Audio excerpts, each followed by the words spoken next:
Hello viewers, আজকের ভিডিওতে আমি ইন্ডাকশন মোটরের আরো একটি অ্যাডভান্স লেভেলের প্রবলেম সলভ করব। বেসিক্যালি আমরা একদম ইন্ডাকশন মোটরের প্রায় শেষের দিকে চলে এসেছি। তো এখন আসলে অ্যাডভান্স প্রবলেম ছাড়া অন্য কোনো প্রবলেম আসবেও না। সেভাবে যা প্রবলেম আসবে সবই আমাদের অ্যাডভান্স লেভেলের প্রবলেমই আসবে। তো দেখুন আমাদের আজকের কোশ্চেনটিতে এটা আসলে থ্রি ফেজ হবে। আচ্ছা, আজকের কোশ্চেনটিতে আমাদের এরকম কিছু ডাটা দেয়া আছে। তো আমি কোশ্চেন দেখুন এখানে করতেছি না। আমি জাস্ট যে কাজটা করব আমি অ্যানালাইসিস করতেছি আস্তে আস্তে। তো আমাদের বেসিক্যালি এখানে R1 R2 R1 X1 R1 হচ্ছে আমাদের রোটর স্টেটর সাইড আর 2 হচ্ছে আমাদের রোটর সাইড। যদি শুধু 2 থাকতো বাট প্রাইম আছে মানে এটা আসলে rotor side but refer to stator. ঠিক আছে, এভাবে ভ্যালুটা দেয়া আছে। তো motor has stator core loss of এত, আচ্ছা কোর লস দেয়া আছে, রোটেশনাল লস দেয়া আছে, ইট ড্রস এ নো লোড লাইন কারেন্ট। আচ্ছা নো লোড লাইন কারেন্ট আমাদের কারেন্টের ভ্যালু দেয়া আছে, অর্থাৎ আপনার এই সাইডে স্টেটরের রেজিস্ট্যান্স, স্টেটরের রিঅ্যাকট্যান্স, আর এখানে যে নো লোড ব্রাঞ্চ আমার আছে সেই ব্রাঞ্চের আমাদের কারেন্টের ভ্যালুটা দিচ্ছে, আর রেজিস্ট্যান্স রিঅ্যাকট্যান্স এগুলো কোনো ভ্যালুই দেয় নাই। তো আমি চাইলে এটাকে টোটালটার ইকুইভ্যালেন্ট নিয়ে আমি হিসাব করতে পারবো না অ্যাকচুয়ালি। তো আমাকে যে কাজটা করতে হবে, এই কারেন্টটা আমাদের সরাসরি দিয়ে দিচ্ছে 20 অ্যাঙ্গেল। আচ্ছা যাই হোক, এটা আই নট মনে করলাম, পরে আই নট আমি ধরে দিচ্ছি। ঠিক আছে, এই আই নট ভ্যালুটা দিচ্ছে, তার মানে আমি এটার ইকুইভ্যালেন্ট বানাইতে পারবো না, কারণ এই ভ্যালুটা আমার জানা নাই আপাতত। তো আমি যে কাজটা করতে পারি, এখানে রেজিস্ট্যান্স রোটর সাইড এই, তাই না? তো এখন আমাদেরকে যদি আমি হিসাব করতে চাই, এই কারেন্টটা আমি যদি বের করতে পারি তাইলেই তো আমার কেবলমাত্র এটা এবং এটার মধ্যে কেসিএল করে আমি এটা বের করতে পারছি। বাট আমি সেটা করতে পারছি না কেন? কারণ আমার এই ভোল্টেজটা জানা, বাট এই ভোল্টেজটা কিন্তু আমার জানা নাই। সেই কারণে আমি যে কাজটা করব, এখানে রেফার করে নিব, এই এই সাইডটাকে আমি এই সাইডে নিয়ে রেফার করে নিব, যেটা আপনারা জানেন অলরেডি, আগের প্রবলেমগুলোতেও আপনারা দেখেছেন। তো এই কাজটাই বেসিক্যালি আমি এই সাইডে করব। তাহলে আমার দেখুন কি সুবিধা হচ্ছে, আমি কিন্তু এই যে এই জায়গার অ্যাক্রসে ভোল্টেজটা পেয়ে যাচ্ছি, কারণ এইদিকে যা দিচ্ছি সেই ভোল্টেজ কিন্তু, সেই ভোল্টেজই কিন্তু এ পাইতেছে, সেটা দিয়ে আমাদের সব রেজিস্ট্যান্স রিঅ্যাকট্যান্স সব চলবে। ঠিক আছে, তাহলে আমাদের দেখুন R1 JX1 এগুলো যেমন আছে তেমনই থাকবে, যেহেতু রেফার টু স্টেটর করতেছি। আর দেন হচ্ছে আমাদের এটা R2 প্রাইম,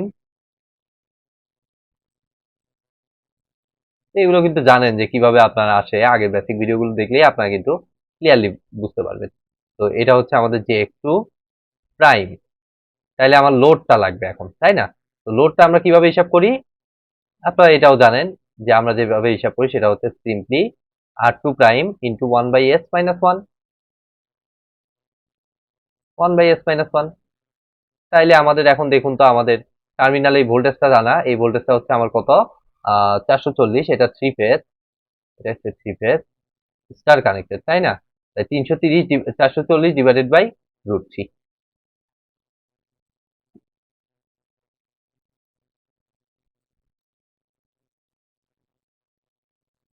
তাহলে এখন দেখুন আমরা যদি হিসাব করি, সেটা হচ্ছে এই ভোল্টেজটা জানা, তাহলে আমাদের এই কারেন্টটা আমরা পেয়ে যাবো, এবং এই কারেন্টটা কিন্তু অ্যাকচুয়াল রোটর কারেন্ট না, কারণ স্টেটর আপনি ঢুকাই দিচ্ছেন এর ভিতরে।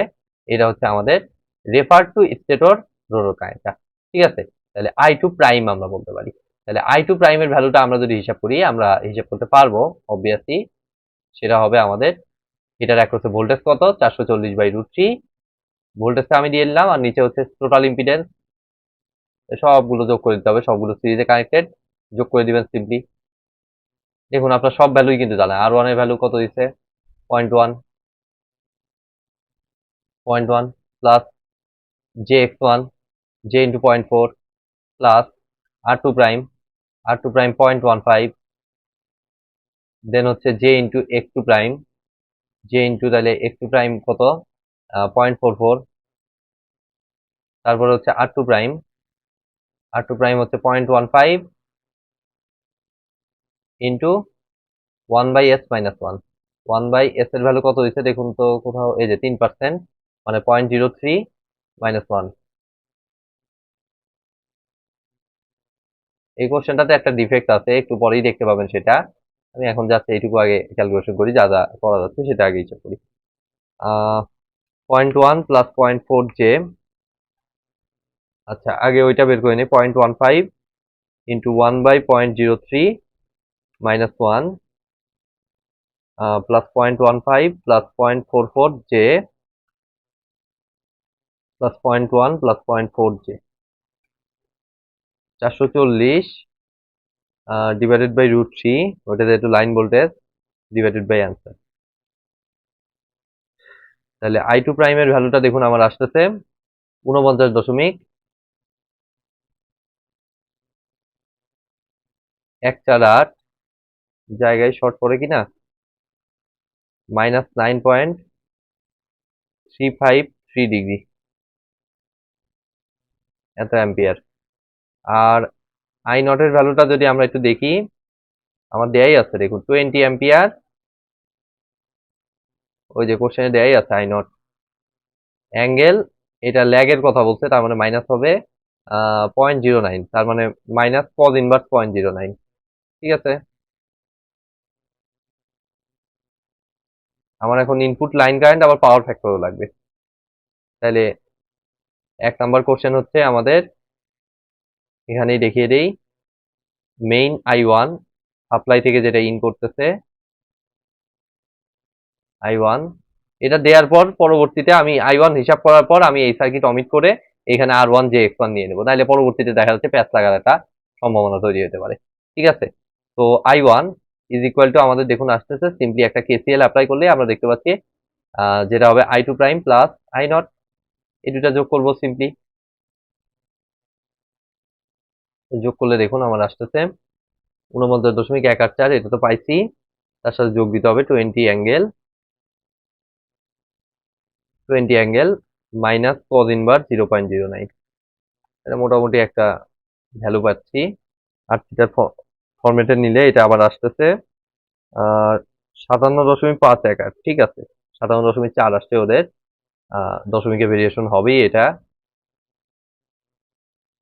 57.518, আমি এটাই নিচ্ছি, আমার যা আসবে সেটাই নিব, মাইনাস 29.024 ডিগ্রি,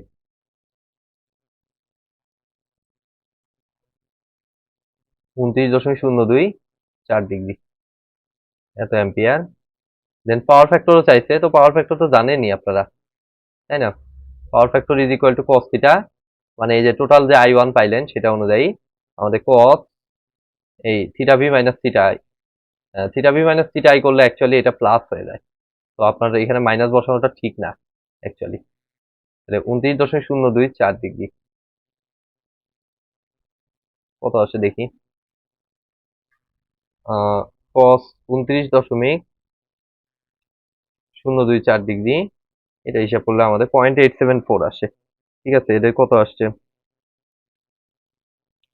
0.875, ঠিক আছে, সমস্যা নেই। 0.874 অবশ্যই ল্যাগ হবে, কারণ ভোল্টেজের অ্যাঙ্গেল তো এটা অ্যাঙ্গেল 0 ডিগ্রি, ভোল্টেজ এটা অ্যাঙ্গেল 0 ডিগ্রি, তার আর কারেন্টটা আপনারা দেখতে পাচ্ছেন মাইনাস, তাহলে কারেন্ট ভোল্টেজকে ল্যাগ করছে, তাই না?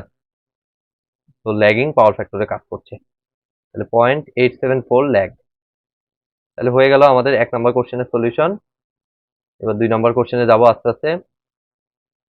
2 নাম্বার কোশ্চেনে আমাদের electromagnetic torque, input line current আর পাওয়ার ফ্যাক্টর হয়েছে, এবার ইলেকট্রোম্যাগনেটিক টর্ক কই থেকে কই চলে গেল। আচ্ছা যাক, সমস্যা নাই, আমরা যে কাজটা করবো, আমাদের আগে ইনপুট পাওয়ারটা আগে হিসাব করতে হবে, তারপর স্টেপ বাই স্টেপ আমাদের যাইতে হবে।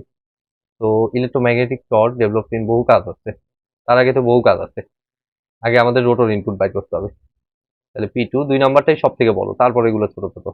তো P2 ইজ ইকুয়াল টু আমাদের অ্যাকচুয়ালি মানে রোটর ইনপুট। তাহলে মেইন পাওয়ার কত, মেইন পাওয়ার হচ্ছে √3 BL/IL cos থিটা। এবং ঠান্ডা মাথায় আস্তে আস্তে বসাই, √3 ইন্টু BL হচ্ছে আমাদের 440, একদম 440 হবে, কারণ ওইটা বাই ডিফল্ট লাইন ভোল্টেজ। আর IL, আর এটা হচ্ছে আমাদের ফেজ কারেন্ট, ফেজ কারেন্ট আর লাইন কারেন্ট সমান, কারণ এটা স্টার কানেক্টেড, এই যে স্টার কানেক্টেড। তো আমি এটা 330 √3 ইন্টু 440 এরকমই রাখবো, ইন্টু আমাদের কত, তাহলে IL কত, মূল কারেন্ট হচ্ছে 57.518,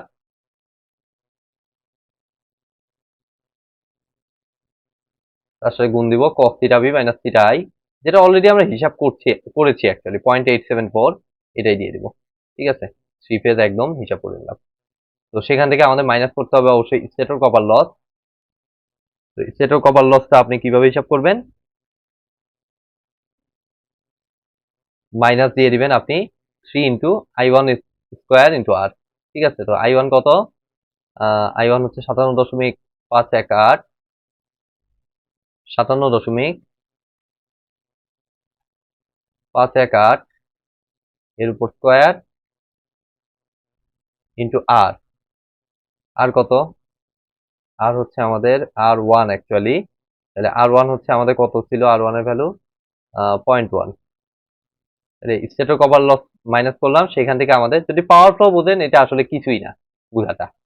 মাইনাস স্টেটর কোর লস, সেটা দিছে, হ্যাঁ দিছে 1250 ওয়াট। 1250 আরো মাইনাস করে দিন, P2 পেয়ে যাবেন। তাহলে আমরা দেখি কত আসে। 0.874 এর সাথে মাল্টিপ্লাই করতে হবে 57.518 ইন্টু 440 ইন্টু √3, 38,329। ওকে, সেখান থেকে মাইনাস করবো হচ্ছে আমার 3 ইন্টু 57.518 এর উপর স্কোয়ার ইন্টু 0.1, 37,337 মাইনাস 1250। তাহলে আমাদের 36,087 আসতেছে এটা। 36,000, মোটামুটি এটা আসতেছে 36,087.207 ওয়াট। ঠিক আছে, P2 পাইছি। P2 পাইছি, আমাদের P2 থেকেই আমরা কিন্তু ইলেকট্রোম্যাগনেটিক টর্কটা ডেভেলপ ভ্যালুটা আমরা বের করে ফেলতে পারবো। ঠিক আছে, তো P2 থেকে আমরা একটু বের করি, পরে আমার প্রয়োজন অনুযায়ী আবার আমরা পিএমও বের করব, সমস্যা নাই সেটা। আমি এটা জাস্ট ইলেকট্রোম্যাগনেটিক টর্ক হচ্ছে যদিও এই সাইডে পিএম সাইডে, বাট পিএম সাইডে হিসাব করতে হলে ওমেগা আর লাগবে টর্ক হিসাব করতে, বাট ওমেগা আরটা আমরা জানি না। তো ওমেগা এস থেকে হিসাব করবো। এই জায়গায় যে মেইন যে সমস্যাটা, আমার কিন্তু 50 হার্জ আছে, বাট কয়টা পোল সেটা কিন্তু আমাদের দেয়া নাই। বাট বইয়ের ভিতরে দেখবেন যে একটা জায়গায় 1500 আরপিএম সম্ভবত তারা ব্যবহার করছে। হ্যাঁ, 1500 আরপিএম তারা ব্যবহার করছে এনএস, বাট 1500 আরপিএম কি কোশ্চেনে কোথাও দেয়া আছে? দেখুন তো, কোথাও কিন্তু দেয়া নাই, থেরেজার বইতেও দেয়া নাই। তো আলটিমেটলি এটা হচ্ছে 4 পোল। 4 পোল হিসাব করলে দেখুন 120F 6000/4, এটা 4 পোল। 4 পোলটা সামহাও ওদের প্রিন্টিং মিস্টেক হচ্ছে, তাহলে এটা একটু আমি মেনশন করে দিলাম 4 পোল। আর 4 পোল অনুযায়ী হিসাব করলে এনএস এর ভ্যালুটা আমার আসে 120 ইন্টু F/P। 120 ইন্টু এফ হচ্ছে আমাদের এফ কত? 50 hertz divided by P. P হচ্ছে 4টা পোল, মানে হচ্ছে 1500 আরপিএম। তাহলে এখান থেকে আমরা এখন টর্কটা, ইলেকট্রোম্যাগনেটিক টর্ক বা মেকানিক্যাল পাওয়ার ডেভেলপের জন্য যে টর্কটা, সেটা আমরা হিসাব করে ফেলতে পারবো। তাহলে সেই টর্কটা হচ্ছে আমাদের কি দ্বারা প্রকাশ করব? টিএম দ্বারা প্রকাশ করলাম। ঠিক আছে, মেকানিক্যাল পাওয়ার ডেভেলপ এর টর্কটা। তো এটা বেসিক্যালি হবে আমাদের P2 divided by omega S, তাই না? তাহলে P2 ভ্যালু জানা, ওমেগা এস এর ভ্যালু ওইটাও আমাদের জানা। তাহলে 36,087.207। রেজাল্টে তো ভেরিয়েশন হবেই, মাস হতেই হবে 3000 বইয়ের সাথে। ডিভাইডেড বাই, এটা আরপিএম এ আছে, তো আমাদের রেডিয়ান পার সেকেন্ড এসআই ইউনিটে কনভার্ট করতে হলে 2π/60 দ্বারা মাল্টিপ্লাই করতে হবে, ইন্টু আমাদের কত? 1500। কত আসে দেখি।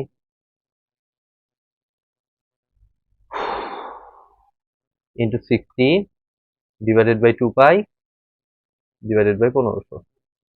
তাহলে মোটামুটি 229.78। কত দেয়া আছে বইতে? 230। ওয়াও, এত সুন্দরভাবে মিলছে, খুবই সুন্দরভাবে মিলছে। দেখুন, 229.738 নিউটন মিটার। বাট এই পেজে তো মনে হচ্ছে আটাইতে পারবো না। এত শর্টকাট করে করেও দেখুন, এত বড় অঙ্ক।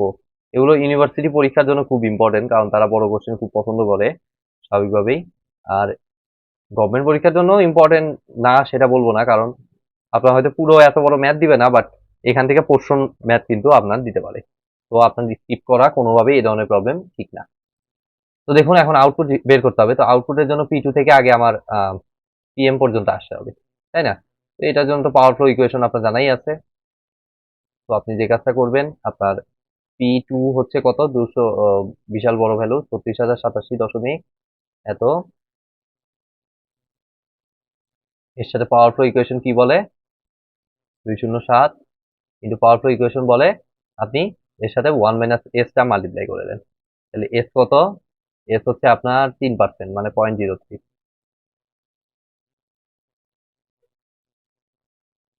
তাহলে এই দুটা মাল্টিপ্লাই করলে, দেখুন আমি মাল্টিপ্লাই করি, 36,087.207 ইন্টু 1 মাইনাস 0.03, তাহলে মোটামুটি আপনার 35,004 দশমিক সামথিং আসতেছে।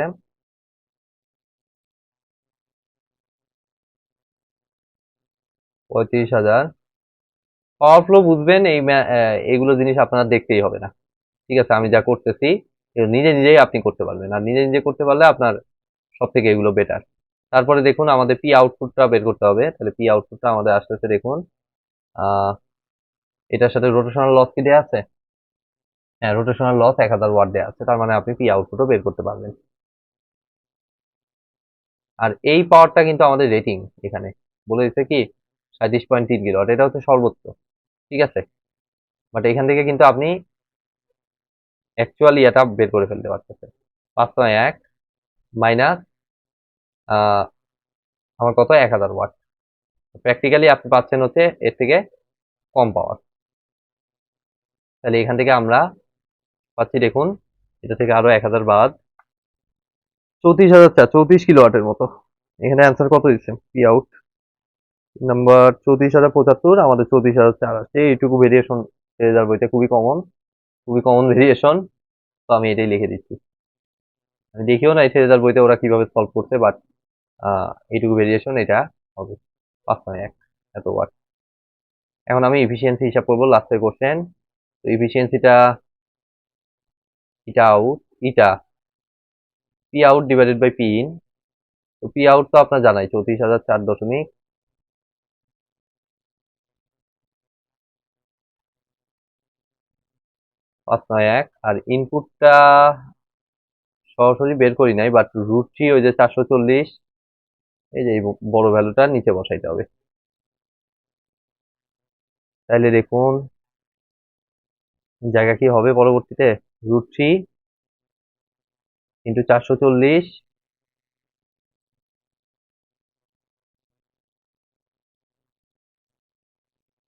ইন্টু 57 দশমিক, জায়গাটা থাকলে আর একটু বেটার করে আমি এগুলো দেখাতে পারি, জায়গায় নাই একদমই, এত বড় অঙ্ক। 0.874, তাই না?